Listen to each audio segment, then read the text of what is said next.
Shalom Bapak Ibu Saudara yang dikasihi oleh Tuhan. Hari ini kita akan kembali melakukan puasa dengan bergulat melawan salah satu 7 dosa maut, yaitu dosa iri hati.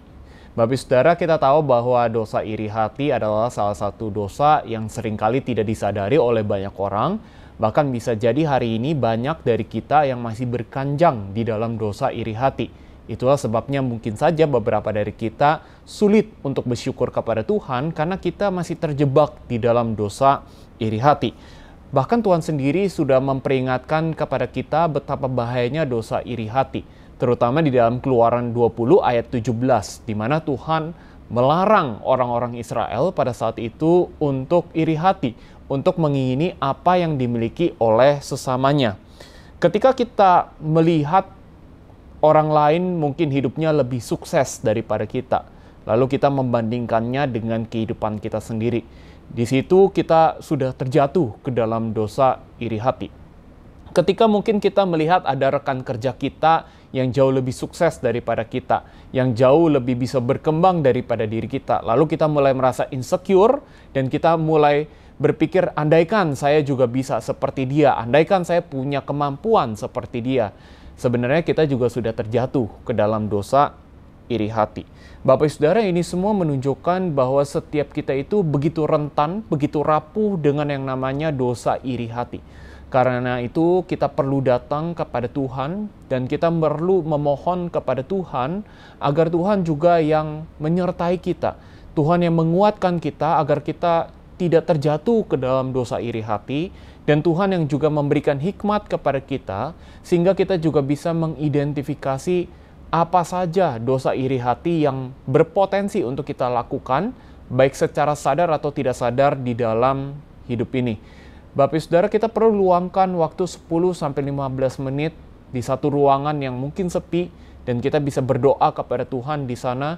Kita mengakui akan kelemahan kita dan kita memohon pertolongan Tuhan untuk kita bisa menjalankan puasa pada hari ini. Dan setelah itu Bapak Ibu Saudara, mungkin kita juga bisa sama-sama sambil memikirkan apa saja tindakan-tindakan dari dosa iri hati yang berpotensi untuk kita lakukan di dalam kehidupan ini. Nah, setelah kita sudah berhasil mengidentifikasi itu semua, maka hal berikutnya yang dapat kita lakukan adalah kita merenungkan Keluaran 20 ayat 17 ini. Biar Keluaran 20 ayat 17 itu menjadi perenungan yang kita selalu pikirkan sepanjang hari. Menjadi kekuatan bagi kita, menjadi sebuah teguran juga bagi kita. Agar kita pun juga bisa terhindar daripada yang namanya dosa iri hati. Kalaupun pada akhirnya Bapak Ibu Saudara kita terjatuh ke dalam dosa iri hati, jangan berkecil hati, karena justru yang seharusnya kita lakukan adalah kita datang kepada Tuhan dan kita bertobat kepada Tuhan. Kita memohon Tuhan yang kembali memampukan kita dan kita terus berjuang untuk melawan dosa iri hati.